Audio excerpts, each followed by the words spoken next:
25 अप्रैल को संत आसाराम जी बापू जोधपुर के आरोग्यम हॉस्पिटल में भर्ती हो चुके हैं अपने आयुर्वेदिक ट्रीटमेंट और अपने इलाज के लिए। अब कुछ सहूलियत बरती गई है राजस्थान सरकार के माध्यम से और राजस्थान कोर्ट के माध्यम से कुछ सहूलियत बरती गई है। वो सहूलियत क्या है? कुछ लोगों का ऐसा कहना है कि चुनाव का समय चल रहा है, इसके लिए कुछ तो लॉलीपॉप देना ही पड़ेगा।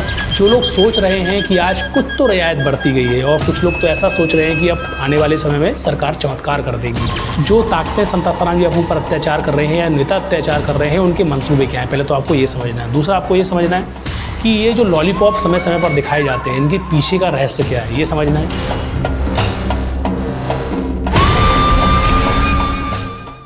नमस्कार दर्शक मित्रों, मैं हूं रूपेश। क्रांति युद्ध चैनल में आपका एक बार फिर से स्वागत है। 25 अप्रैल को संत आसाराम जी बापू जोधपुर के आरोग्यम हॉस्पिटल में भर्ती हो चुके हैं अपने आयुर्वेदिक ट्रीटमेंट और अपने इलाज के लिए, क्योंकि जिस तरीके से हार्ट की जो समस्याएं बढ़ी हैं, उनको इतनी गर्मी वहाँ पड़ रही है कि नींद ना आना, बेचैनी होना, जेल में जिस तरीके से 85 वर्ष से जो ऊपर उम्र है, उनके साथ जो इतने सारे रोग हैं शरीर में, और कोविड के बाद जो उनके शरीर की दशा हुई है, उसके बाद जो उनके साथ हार्ट अटैक की 5 बार अटैक आना, ऐसी बीमारियां, उसके साथ साथ माइग्रेन जैसी तमाम बीमारियां, जो कोविड के बाद जो तमाम चीज़ें उनके शरीर में देखी गई हैं। और टेम्परेचर की बात करें तो जोधपुर का जो टेम्परेचर है वो आप देखेंगे 35 और 40 के बीच में टच हो रहा है। ऐसे दिनों में उनको नींद ना आना, बेचैनी महसूस होना और हार्ट की समस्या बढ़ जाना, जिसके निमित्त बार बार संत आसाराम जी बापू को आयुर्वेदिक ट्रीटमेंट के लिए आरोग्यम हॉस्पिटल में आना पड़ रहा है। उसके पहले आप देखें कि उन्हें एम्स में जाना पड़ रहा था, तो कोर्ट कचहरियों के माध्यम से तो बार बार बोला जा रहा था कि आप एम्स में ही पर्टिकुलर इलाज करवाएं। लेकिन संत आसाराम जी बापू का कहना था कि मैंने आयुर्वेदिक का सेवन किया है हमेशा और मेरा शरीर आयुर्वेदिक को ही समझता है और वो ही हमारे लिए सरल है। हमें इलाज के लिए दूसरे राज्य जैसे पूना है, माधवबाग है, वहाँ भेज दिया जाए, या फिर कर्नाटक के बहुत अच्छे अच्छे क्षेत्र हैं, यहाँ पर बहुत अच्छे अच्छे आयुर्वेदिक हॉस्पिटल हैं, वहाँ पर पंचकर्म ट्रीटमेंट आदि के लिए भेजा जाए। लेकिन इन तमाम बातों को नज़रअंदाज करते हुए जब काफ़ी चीज़ें देखी गई कि अब तो हमको कुछ ना कुछ करना ही पड़ेगा, जब कोर्ट कचहरियों ने देखा, तो जोधपुर में ही जो आरोग्यम हॉस्पिटल है वहाँ पर संत आसाराम जी बापू को बोला गया कि आप यहीं पर इलाज करवा लीजिए, भले ही आप पूना माधवबाग के जो डॉक्टर हैं उनको आप ले आइए आयुर्वेदिक ट्रीटमेंट हेतु, तो लेकिन आप बाहर मत जाइए। आखिर ये तमाम सवाल, आखिर ये तमाम परिस्थितियाँ क्या दिखाती हैं कि इनके मंसूबे क्या हैं? जबकि आयुर्वेदिक सिद्धांत के अनुसार देखा जाए तो सबसे पहला आयुर्वेदिक सूत्र में आता है कि आपको अगर ऐसे रोग हैं तो आपका जो परिवेश है वो बदलना चाहिए। जहाँ पर हार्ट की बीमारियाँ में इतना टेम्परेचर जब हार्ट बर्दाश्त नहीं कर पा रहा है, बार बार प्रॉब्लम आ रही है, तो आपको ठंडे देश, ठंडे राज्य जैसे कि आप हरिद्वार ले लीजिए, या फिर महाराष्ट्र के कुछ क्षेत्र हैं वहाँ चले जाइए, या फिर कर्नाटक के कुछ अच्छे क्षेत्र हैं जहाँ पर मानसून बैलेंस रहता है, वहाँ पर जा सकते हैं। अच्छे हॉस्पिटल हैं, जबकि वहाँ पर सारी फैसिलिटी है, वहाँ जा सकते हैं। वही बातें की जा रही थी, लेकिन इनको जोधपुर से संत आसाराम जी बापू को बाहर नहीं भेजना है, ये इनके मंसूबे हैं जो स्पष्ट रूप से दिखते हैं। फिलहाल आज फिर यानी 25 अप्रैल को संत आसाराम जी बापू फिर से अपनी परिस्थितियों को देखते हुए, हार्ट की समस्याओं को देखते हुए वो आरोग्यम में भर्ती हो चुके हैं।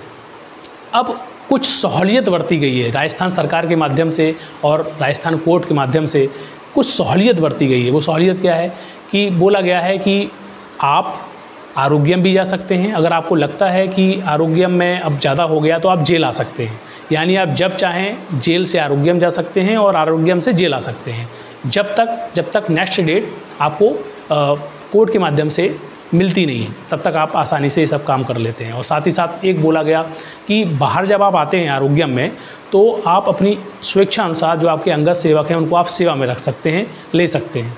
और एक शर्त रखी गई है कि अगर by the way law and order की समस्या बनती है, अगर हमको लगता है कि आप हमारी बातें नहीं मान रहे हैं, आपके लोग कुछ ज़्यादा भीड़ बढ़ा रहे हैं, तो हाल के हाल आपको जेल के अंदर रख दिया जाएगा। और जो शर्तों के तहत आपको फैसिलिटी दी गई है, वो तमाम शर्तें, वो तमाम फैसिलिटी ख़त्म कर दी जाएगी और फिर से आपको सुविधाएं नहीं दी जाएंगी। अब इन्होंने ये शर्त रखी है। अब यहाँ पर काफ़ी लोग सवाल कर रहे हैं कि भाई कुछ तो रियायत बढ़ती है। वैसे संघर्ष की बात करें, जिस लेवल में संघर्ष हो रहा है, तो इन कोर्ट कचहरियों को सरल रूप से मानव अधिकार को ध्यान में रखते हुए, भारत के संविधान को ध्यान में रखते हुए 85 साल के विचाराधीन केस में आज संत आसाराम जी बापू हैं। लड़की के स्टेटमेंट के आधार पर सेशन कोर्ट में सज़ा सुना दी जाती है। वहाँ पर भी स्टेटमेंट के आधार पर जोधपुर में देखें, गुजरात में देखें तो वहाँ की सेशन कोर्ट में सज़ा सुना दी जाती है। तो एक विचाराधीन प्रकरण में उनको 11 साल 6 महीने से अंदर रखा गया है। और जबकि ऐसा आप इतिहास उठाकर देख लें आज़ादी से लेकर अभी तक कि 85 साल का कोई बुजुर्ग हो जिसकी उम्र ज़्यादा हो और विचाराधीन केस हो, तो कन्याकुमारी से लेकर आप जम्मू तक देखेंगे तो उनको आसानी से बेल पर रखा गया है। वो घर जाते हैं, समय अनुसार उनको लगता है तो फिर वो आ जाते हैं, जाते हैं, यानी उनको ये रियायत बरती जाती है। लेकिन संत आसाराम जी बापू एक ऐसे संत हैं जिन्होंने अध्यात्म की लहर जलाई, भारत देश में अध्यात्म का सफ़र लोगों को कराया और युवाओं को, जो टूट रही रीढ़ की हड्डी है युवा, उसको संयम की शिक्षा दी। दिव्य प्रेरणा प्रकाश उनके आश्रम से निकलती है। उस पुस्तक को अगर कोई पढ़ेगा, और उस पुस्तक को संत आसाराम जी बापू ने विद्यार्थियों को बहुत पढ़ाया, जिस कारण से बहुत सारे लोग चरित्रवान हुए, संयमी हुए। तो ऐसी संयम की शिक्षा देने वाले संत आसाराम जी बापू के साथ आज 11 साल 6 महीने में एक दिन की भी बेल नहीं दी गई है। यानी जो ये इलाज करने की जो बातें की जा रही हैं, ये मात्र कस्टडी में की जा रही हैं। आप जेल से आरोग्यम तक, हॉस्पिटल तक जा सकते हो, फिर आप आसानी से फिर जेल चले आइए। कस्टडी में है ये सब कुछ, लेकिन बेल एक दिन के लिए भी नहीं दी गई। अब आप समझ सकते हैं, फिर भी कुछ लोगों को लगता है कि हाँ कुछ रियायत मिली है। अब काफ़ी लोगों का यहाँ सवाल है कि जो ये रियायत मिली है तो ये बड़ा संघर्ष का एक परिणाम होगा। जैसे कि पिछले 3 महीने से पूरे देश भर में रैलियाँ निकाली गई, जैसे कि मार्च जो नारी शक्तिकरण का दिवस था, अंतर्राष्ट्रीय दिवस, उसके तहत आप देखें सभी ज़िलों में लगभग संत आसाराम जी बापू के जितने भी अनुयायी हैं और अदर संगठन के लोग हैं, उन्होंने रैलियाँ निकाली, ज्ञापन दिए। बड़े पैमाने में भी रैलियाँ निकाली गई, दिल्ली में भी बड़े पैमाने में रैलियाँ निकली, भोपाल का आप दृश्य देखें तो वहाँ तो बहुत बड़े पैमाने में रैली निकाली गई थी, ज्ञापन दिए गए थे। काफ़ी लोगों को ऐसा कहना है कि ये ज्ञापन का थोड़ा सा परिणाम है। तो कुछ लोगों का ऐसा कहना है कि चुनाव का समय चल रहा है, इसके लिए कुछ तो लॉलीपॉप देना ही पड़ेगा, क्योंकि बड़ी संख्या में मांगें उठ रही हैं, तो कुछ ना कुछ दे देना चाहिए। इसलिए जोधपुर में ही आप आयुर्वेदिक ट्रीटमेंट करवाइए और आपको ये हम फैसिलिटी दे देते हैं, आप अंगा सेवा वगैरह रख लीजिए और आप शांति से यहीं पर ही ट्रीटमेंट करवाइए। अगर आपको लगता है तो माधवबाग के कुछ डॉक्टर हैं, उनको भी आप ले लीजिए, लेकिन आप यहीं रहिए। तो कुछ लोगों का ऐसा कहना है कि चुनाव का समय है इसलिए ये लॉलीपॉप दिया गया है। तो कुछ लोगों का ऐसा कहना है कि मोदी जी ने एक भारत विकास के लिए कुछ लोगों से बातें की थी कि आप अपना ओपिनियन दीजिए कि जो भारत विकास हो रहा है और पूरे विश्व में जो टेक्निकल चीज़ों में भारत कैसे आगे बढ़े।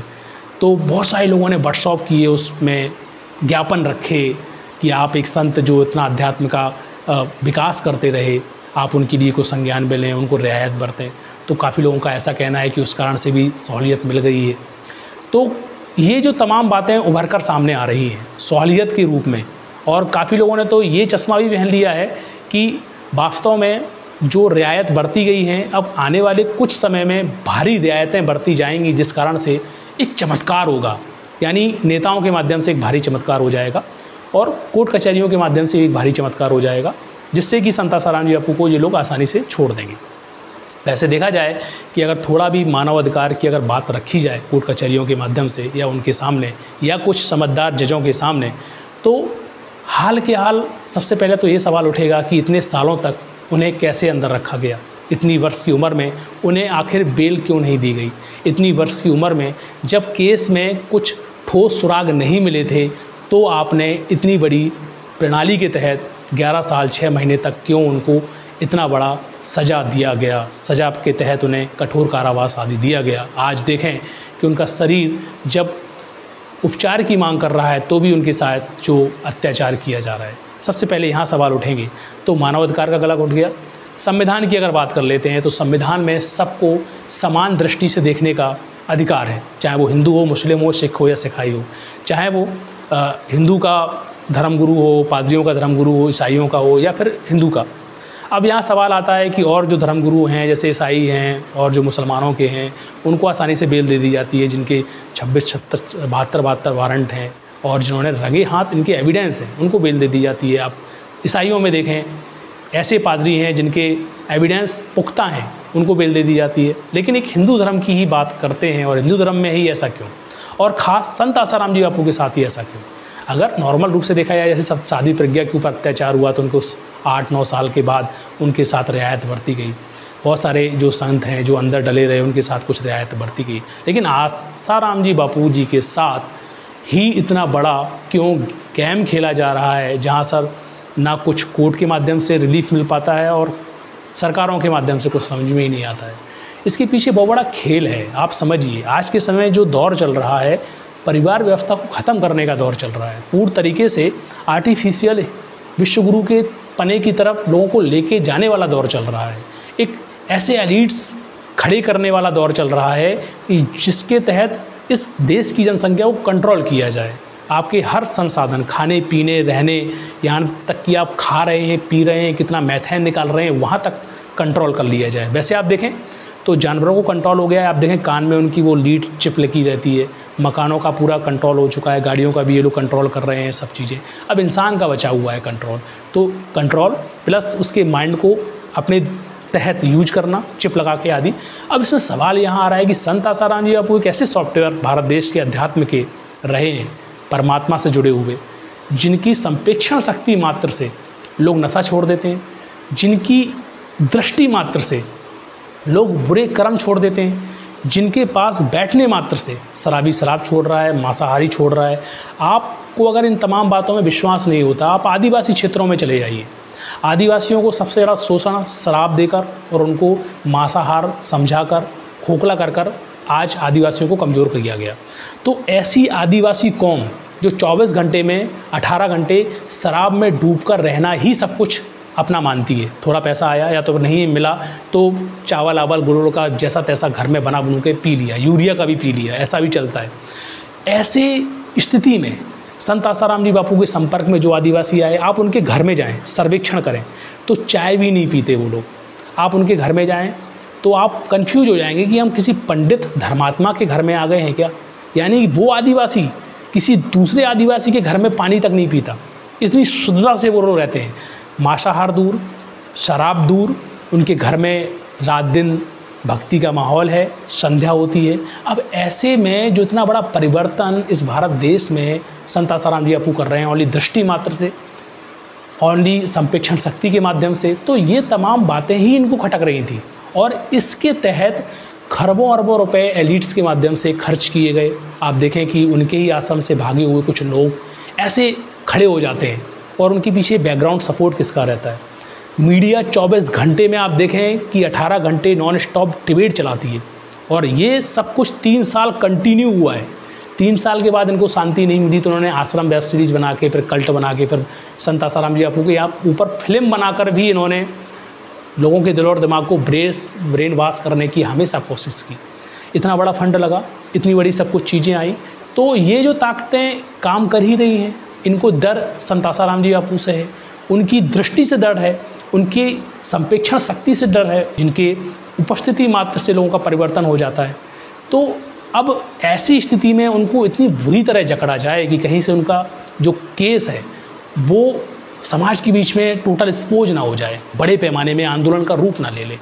इसीलिए छोटी छोटी बातों को लेकर पॉस्को एक्ट के तहत लड़की ने स्टेटमेंट दे दिया, उसके तहत बगरवा घुमा घुमा के उनको अंदर रखा गया है। जबकि संत आसाराम जी बापू के तमाम जो एविडेंस हैं वो पूर्ण रूप से स्पष्ट हैं और स्पष्ट बोल रहे हैं कि लड़की ने गलत किया है, लड़की बालिग है, नाबालिग नहीं है और लड़की कुटिया तक गई नहीं है। ये तमाम जो सुराग हैं, बातें हैं, संत आसाराम जी बापू के पक्ष में रखी हुई हैं, लेकिन उनको नज़रअंदाज करना। लेकिन अभी हाई कोर्ट और सुप्रीम कोर्ट बाकी है। मैं आपको फिर से बता दूं कि सेशन कोर्ट में पूरा गुणागणित चला है।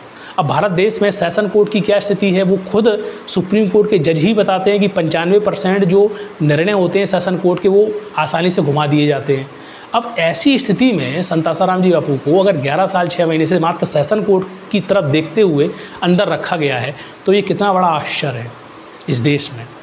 और जो लोग सोच रहे हैं कि आज कुछ तो रियायत बरती गई है और कुछ लोग तो ऐसा सोच रहे हैं कि अब आने वाले समय में सरकार चमत्कार कर देगी, तो सबसे पहले उन लोगों को ये समझना चाहिए कि सरकारों की मंसूबे क्या हैं। आपको गुमराह होने की 1% भी ज़रूरत नहीं है।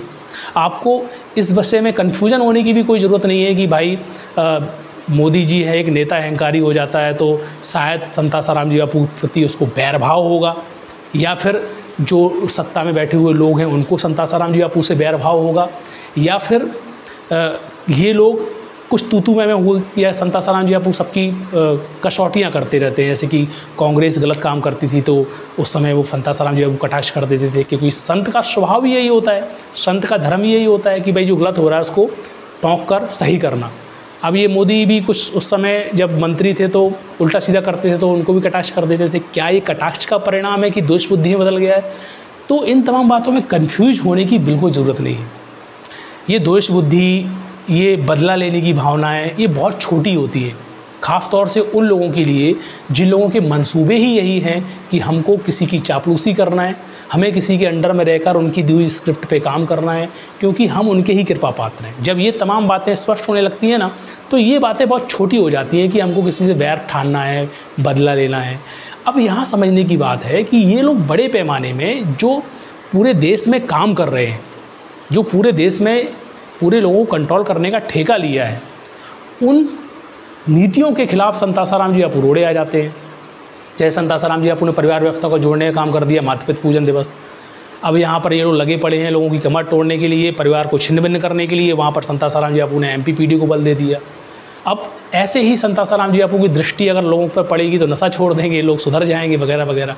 तो उससे इन लोगों को परेशानी है, जिसके तहत ये तमाम बातें घट रही हैं। अब इस समय सबसे ज़्यादा क्या महत्वपूर्ण है? पैसा। पैसा जो फेंका जा रहा है, पैसा ऊपर से जो नीचे तक आता है और मैनेजिंग होती है। ये जो लोग एजेंडा कंट्रीब्यूटर बैठे हुए हैं, इन्होंने ठेका लेकर रखा है। कोर्ट कचहरियाँ किसके दबाव में काम करती हैं ये आप समझ सकते हैं, क्योंकि ऐसे हाई प्रोफाइल केसों में ये जज लोग भी डरते हैं, बेचारे इनको भी रोजी रोटी कमानी होती है। ये 10 बार पूछते हैं ऊपर कि भाई कैसा माहौल है, कहीं लॉ एंड ऑर्डर तो नहीं बिगड़ जाएगा, या समझ में नहीं आता। अगर संत आसाराम जी बापू की जगह पर कोई नेता होता तो आप अपने हृदय में हाथ रख के सोचिए, ईंट से ईंट बच जाती। लेकिन नहीं हुआ ऐसा। आज भी 11 साल 7 महीने 6 महीने के अंदर संत आसाराम जी बापू जेल में हैं। आज भी वो शांति की बात करते हैं, भारत के संविधान पर उनकी जो बातें हैं कि हम संविधान के अकॉर्डिंग थोड़ा विश्वास रखते हैं। कोर्ट कचहरियों में भी उनका आदर करना, उनके खिलाफ लोग ना जाएं, लॉ एंड ऑर्डर की परेशानी क्रिएट ना हो, सरकारों के प्रति पॉजिटिव भाव रखना, ये तमाम बातें एक संत का जो स्वभाव होता है कि कुछ भी हो जाए लेकिन संत अपना स्वभाव नहीं छोड़ते। कुछ भी हो जाए वो रुपयों से लेन देन नहीं करेंगे, कुछ भी हो जाए जो उनके सूत्र हैं। आज भी करोड़ों खरबों रुपए की मांग की गई मीडिया के माध्यम से, शुरुआत में जो बातें आई, और अभी भी काफ़ी बातें इंटरनल होती हैं, मांग की जाती हैं, तो भी संत आसाराम जी बापू का स्पष्ट कहना रहता है कि मैं पैसे नहीं दूंगा। क्यों? क्योंकि सत्य के आधार पर मैंने समाज को समझाया है। असत्य की परिभाषा क्या है, सत्य की परिभाषा मैंने समाज को समझाई है। आज जो अत्याचार हो रहा है, ये तमाम जवाबदारियां समाज को भी समझने की हैं, और इस अत्याचार के खिलाफ मैं सत्य से ही आवाज़ उठाऊंगा और समाज खुद डिसीजन लेगा। मैं अधर्म के बल पर, और ये तमाम जो सेटिंगें जो आज होती हैं इस भ्रष्ट तंत्र के तहत, वो भी मैनेज हो सकती हैं, लेकिन उन पर संत आसाराम जी बापू ना जाकर भी सत्य के पक्ष में आज भी खड़े हैं, जिसके तहत आज ये तमाम प्रकरण भारत देश में देखा जा रहा है। तो सबसे पहला सवाल हमारा क्या आता है कि जो लोग ऐसा सोच रहे हैं कि जो अभी इलेक्शन का समय है, क्या चल रहा है क्या नहीं चल रहा है, तो वो अपने चश्मे को परफेक्ट रखें, वो कंफ्यूज ना हो कि आखिर जो ताकतें संत आसाराम जी बापू पर अत्याचार कर रहे हैं या नेता अत्याचार कर रहे हैं, उनके मंसूबे क्या हैं। पहले तो आपको ये समझना है। दूसरा, आपको ये समझना है कि ये जो लॉलीपॉप समय समय पर दिखाए जाते हैं, इनके पीछे का रहस्य क्या है, ये समझना है। तीसरी बात आपको ये समझना है कि जो ऊपर लेवल से षड्यंत्र होता है वो नीचे तक जाता है। तो नीचे लेवल में बहुत सारे लोग काम कर रहे हैं, तो उन पर भी दृष्टि जमा कर रखना, और कोर्ट कचहरियों में सही तरीके से काम हो, इसमें बराबर संत आसाराम जी बापू का क्या मार्गदर्शन है, उनकी क्या सलाह है। क्योंकि मैं आपको पहले के एपिसोडों में बताता रहा हूँ कि मात्र कोर्ट कचहरियों में सही काम हो संत आसाराम जी बापू के मार्गदर्शन तक इतना ही सीमित नहीं है। आज जो पूरा विश्व जूझ रहा है, जिन एलिटों का शिकार हो चुका है, एलिट्स का, जिस कॉम्प्रेसी के तहत वो अत्याचार की खाई में गिरता जा रहा है, उसको पता नहीं चल रहा है। इन तमाम चीज़ों से अगर उसे ऊपर उठना है या सॉल्यूशन ढूंढना है, तो ऐसे ज्ञानी संत, ब्रह्मज्ञानी संत, जिनके गुरु ब्रह्मज्ञानी रहे और उन्होंने जिन्हें ब्रह्मज्ञान कराया और व्यवहार में जिन्होंने वास्तव में आज़ादी के बाद बड़े पैमाने में काम किया। ऐसे सुलझे हुए संत, ब्रह्मज्ञानी संतों के माध्यम से ही समाज को सही मार्गदर्शन मिल पाता है। तो मार्गदर्शन की बात आती है तो संत आसाराम जी बापू के कोर्ट कचहरियों का मार्गदर्शन है, कैसा है, वो जो मार्गदर्शन दे रहे हैं उनके संकेतों को समझकर उसके आधार पर भी प्लानिंग बनाई जाए बड़े पैमाने में, तो सॉल्यूशन आसानी से निकल सकते हैं। दूसरा कि काफ़ी लोग सवाल कर रहे हैं कि इस समय हमें किसको चयन करना चाहिए, किसको वोट देना चाहिए, कौन आए। तो आपको दो चीज़ें याद रखनी है। अगर आपके क्षेत्र में बाय द वे ईवीएम सही काम कर रही है तो आपका जो लोकल में अच्छा नेता है उसको ठोक बजा कर देख लो, उसको आप दे दो, शायद ईवीएम ठीक रही तो वो आ जाए। मैं इस चश्मे को भी आपको अच्छे तरीके से समझा चुका हूँ कि इस चश्मे का दूसरा पहलू आप समझ जाइए कि जो WHO के तहत काम करेगा, जो वर्ल्ड इकोनॉमिक फोरम के लिए काम करेगा, जो कंट्रोल पॉलिसी में काम करेगा, वही सत्ता पे बैठेगा, और जो इनके लिए सबसे बेस्ट होगा वही सत्ता पे बैठेगा। और मैं आपको वर्ल्ड इकोनॉमिक फोरम का आर्टिकल्स भी दिखा चुका हूँ कि आने वाले समय में जो यहाँ के एलीट्स हैं वही तय करेंगे कि सत्ता पे किसको बैठाना है। तो आप वोट दीजिए, वोट देने का कर्तव्य अपना अदा कीजिए, साथ ही साथ अपनी आवाज़ें भी समझा कर आइए, बोल कर आइए कि भाई जो ये चुनाव प्रक्रिया है, वोटिंग मशीनों का यूज होता है, जो घपलाबाजी होती है, इसका शुरू से लेके एंड तक जो कनेक्शन सीधा सरकारों से पाया जाता है, इसके पर भी मैं एपिसोड बना चुका हूँ। और इसका सॉल्यूशन दे पाना, आज मैं इसका सॉल्यूशन नहीं दे सकता। क्यों? क्योंकि आज भारत देश जिस ताकतों के तहत जकड़ा गया है, आपको बहुत सारे यूट्यूबर्स सॉल्यूशन दे देंगे, बहुत सारे यूट्यूबर्स समझाएंगे कि भाई इनको वोट दो, वो दो। आपको बहुत सारे व्हाट्सएप में घूमने वाले मैसेज भी सब कुछ बताएंगे कि आप इनको वोट दे दो, इनको वोट दे दो। लेकिन जो मैंने आपको फाइनल चीज़ बताई है वो एकदम स्पष्ट है कि इसके तहत जो काम करेगा उसको ही सत्ता पे लाया जाएगा। आपके वोट की कीमत क्या है वो आप समझ जाइए, और यहाँ के नेताओं की कीमत क्या है, जिन लोगों की स्क्रिप्ट आई है उस स्क्रिप्ट में इनका किनका नाम लिखा है, बस वही तय होंगे। इसीलिए वोट कोई विशेष है तो आप डालिए, अपने लोकल जो सांसद हैं उनको देखकर आप डालिए। और संत आसाराम जी बापू के विषय में आवाज़ उठाना, ऐसे जो वीडियो हैं जो काफ़ी निगाहें खोलते हैं, चश्मे का सही पहलू बताते हैं, मैं कोशिश करता हूं कि आपको सही पहलू आप तक पहुंचे। क्योंकि मेरे आप तमाम वीडियो उठाकर देखेंगे, मैं किसी का विरोध करता हूं, लोग मेरे को बोलते हैं कि आप मोदी जी का विरोध कर देते हैं, ये कर देते हैं, वो कर देते हैं। मेरे को किसी से दुश्मनी नहीं, मेरे को सच आप तक पहुंचाना है, और ये जो लोग जिनके लिए काम कर रहे हैं उनकी सच्चाई आप तक पहुंचाना है। डिसीजन लेने का कर्तव्य आपका होता है। मैं अपनी बात को आपके सामने रख देता हूँ। मैं ना कांग्रेस का पक्षधर हूँ, ना बीजेपी का पक्षधर हूँ, ना आम आदमी पार्टी का पक्षधर हूँ। मैं सत्य का पक्षधर हूँ, और जो मेरे अंदर कला है सच्चाई आप तक पहुंचाने की, जो पत्रकारिता का जो मेरा उद्देश्य लक्ष्य है, ज़मीनी ग्राउंड लेवल की जो मैंने अनुभूतियाँ आप तक पहुंचाई हैं, उसके तहत भी मेरा यही उद्देश्य है कि सच्चाई आप तक पहुंच जाए। बाकी ये आपका डिसीजन है कि आप क्या इन तमाम चश्मों को पहनकर आवाज़ें उठाते हैं। फिर से मिलेंगे नए दिन के साथ, नई जानकारी के साथ, और संत आसाराम जी बापू की अपडेट के साथ हम आपसे जुड़े रहेंगे, बताते रहेंगे। हमें दीजिए इजाज़त। नमस्कार।